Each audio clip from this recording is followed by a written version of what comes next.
Success the school के जिम्मेदारान की जानिब से लड़कियों की मेयारी तालीम और दीनी माहौल में तरबियत के लिए टोली चौकी और पुरानी हवेली ब्रांच में लड़कियों के लिए एक्सक्लूसिव स्कूल का क़याम अमल में लाया गया है। तो जल्दी करें, सही वक्त पर दुरुस्त फैसला लें और अपनी शहजादियों की तालीम के लिए सक्सेस द स्कूल का इंतखाब करें। अस्सलाम वालेकुम नाज़रीन, निजालते हैं आज की पहली अहम खबर पर। सबसे पहली खबर आज हम आपको बताने जा रहे हैं जो कि हमारे हैदराबाद के नौजवान को लेकर है, जिसको फॉरेन कंट्री में जाकर पैसे कमाने की बहुत ख्वाहिश थी, लेकिन कुछ एजेंटों ने जो है इसकी मजबूरी का फायदा उठाते हुए इसको रशिया भेज दिया, ये कहकर कि आपको वहां पर सिक्योरिटी की जॉब मिलेगी या तो हेल्पर की जॉब मिलेगी और बहुत ज्यादा सैलरी रहेगी। ये जो है मजबूर इंसान एजेंट की बातों में आ गया और रशिया के लिए रवाना हो गया। रशिया में जाने के बाद जो है एजेंट्स ने उसको रशिया आर्मी में नौकरी रखा दी। वहीं पर जो है वार जोन में उसकी मौत हो गई। अब जब वो नौजवान की मौत हुई है, मौत के बाद जो है उनके घर वालों का बुरा हाल है। तो बहरहाल मीडिया से मुखातिब होते हुए उनके घर वाले क्या कह रहे हैं आप सुन सकते हैं। असफान जो है 9 नवंबर को यहाँ से निकले थे हैदराबाद से चेन्नई, फिर उनकी फ़्लाइट थी चेन्नई से शारजा से मॉस्को। ये 12 नवंबर को मॉस्को पहुँचे थे। ये गए थे बाबा ब्लॉक्स के ज़रिए, जिसमें बाबा ब्लॉक्स दुबई में है और उनके जो सब एजेंट है बम्बई में पूजा और सुफियान, ठीक है। इसके बाद जब ये मॉस्को रीच हुए तो बाबा ब्लॉक्स के वहाँ पर 4 एजेंट हैं जो असफान को एयरपोर्ट रिसीव करने आए थे। असफान हैदराबाद से, ज़हूर कश्मीर से और अरबाब हुसैन यूपी से। उनको वहाँ पर मॉस्को एयरपोर्ट पे रमेश और नाजिल बोल के एजेंट्स हैं जो चेन्नई के हैं। वो लोग वहाँ पर आए थे उनको रिसीव करने के लिए। वहाँ पर ये लोग उनसे पैसे भी लिए, डॉलर्स में जो लेके गए थे वहाँ से वो डॉलर भी लिए। इनको लेके जाके 13 नवंबर को एग्रीमेंट साइन करा लिए आर्मी का, जबकि एक बंदे से 3-3 लाख रुपए लिए थे ये, और ये बोल के भिजाए थे उनको कि वहाँ पर हेल्पर की और सिक्योरिटी की जॉब रहेंगी बोल के। और ये लोग एजेंट्स पे बहुत ज़्यादा भरोसा करे पैसे देने की वजह से। वो एग्रीमेंट जो था वो रशियन लैंग्वेज में था, जिससे जब एजेंट्स को जब ये सवाल करे तो वो लोग बोले आप जो काम के लिए आए वही काम का एग्रीमेंट है बोले। तो ये लड़के ब्लाइंड उसके ऊपर सिग्नेचर करके ज्वाइन कर लिए। 2-3 दिन का कुछ ट्रेनिंग हुआ उनका। जब उनको दिसंबर के मिडिल में या स्टार्टिंग दिसंबर में जब वो एजेंट्स को कांटेक्ट करे,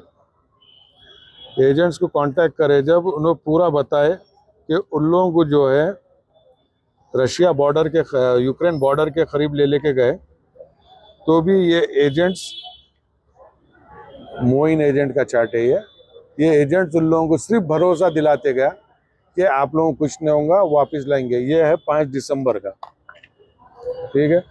ये लोकेशन के साथ बताए थे वो लोग यूक्रेन के कितने करीब पहुंचे बोल। जब भी ये एजेंट्स क्या करें उन लोगों को निगलेक्ट करें। ये 5 दिसंबर की चार्ट है। अगर ये टाइम से उन लोगों को रोक लेते तो कोई लड़का नहीं मरता। और अभी भी एजेंट्स ये बोल रहे, जो खुशप्रीत जो मेरे कांटेक्ट में है वो अभी भी यही बोल रहा है कि 16 फरवरी को असफान का हम कॉन्ट्रैक्ट कैंसिल कराए हैं और उसको हम 8-10 दिन में बाहर निकाल लेंगे। वो बोल के आज 15 दिन हो गया और ये अभी भी बोल रहा है। और रमेश बोल के जो एजेंट है वो रोस्टोडॉन बोल के एक एरिया है मॉस्को से 1000 किलोमीटर, वो उसको सैटरडे वहाँ जाने वाला है। वहाँ से डॉन्टेक्स जो है वहाँ जाने वाला है। वो बोला मैं असफान को लाने जा रहा हूँ। मेरे को 4-8 दिन से यही बोल रहे कि असफान हमारे कोई सोर्स के कांटेक्ट में है। जैसा मैं आज कल से असदुद्दीन अवैसी साहब के साथ मैं था, वहाँ पर हम लोग पवन कपूर जो वहाँ के एम्बेसडर थे उनका नंबर था, डायरेक्ट असद साहब कॉल करे उनको, तो अनफॉर्चुनेट इंडिया में ही है। तो उन्होंने बताया कि वहाँ दूसरे कोई है, उनसे कांटेक्ट करना पड़ेगा। लेकिन हमारा कोई लैंडलाइन पे फ़ोन नहीं उठा रहा था वहाँ। जब आज हम इमरजेंसी नंबर पे मैं खुद कॉल किया था कि साहब असद साहब को बात करेंगे बोल के कॉल किया, तो वहाँ पर वो लोग 1 मिनट का होल्ड कराए मेरे से और बाद में कॉल कर के कन्फर्म करे कि असफान एक्सपायर हो गए। वही पूछ रहा मैं उनसे कि इसका ऑफिशियल कैसा है, कि भाई आपको कोई लेटर आया या आपको कोई मेल आया या वहाँ से बर्थ सर्टिफिकेट आया या पोस्टमार्टम रिपोर्ट आया। नहीं, वो कुछ भी नहीं आया। हम आपको जस्ट एक कॉल आया था वहाँ से, वो कॉल के उस पर हम आपको बोल रहे हो ये। और एजेंट्स अभी भी बोल रहे कि वो है, हम आपको ट्यूसडे तक का टाइम दियो, हम आपको उससे मिलाएंगे। अब मेरे को एजेंट्स की बात पे अब 1% भी भरोसा नहीं है। 99% इंडियन गवर्नमेंट की भरोसा है। अगर ये जो हुआ रियल हुआ तो हम गवर्नमेंट से ये चाह रहे हैं कि उसकी बॉडी को हमारे तक पहुंचाए और ये एजेंट जो 7 एजेंट्स है इनके खिलाफ सख्त से सख्त कार्रवाई करे। ये लोग किधर के रहने वाले हैं एजेंट्स?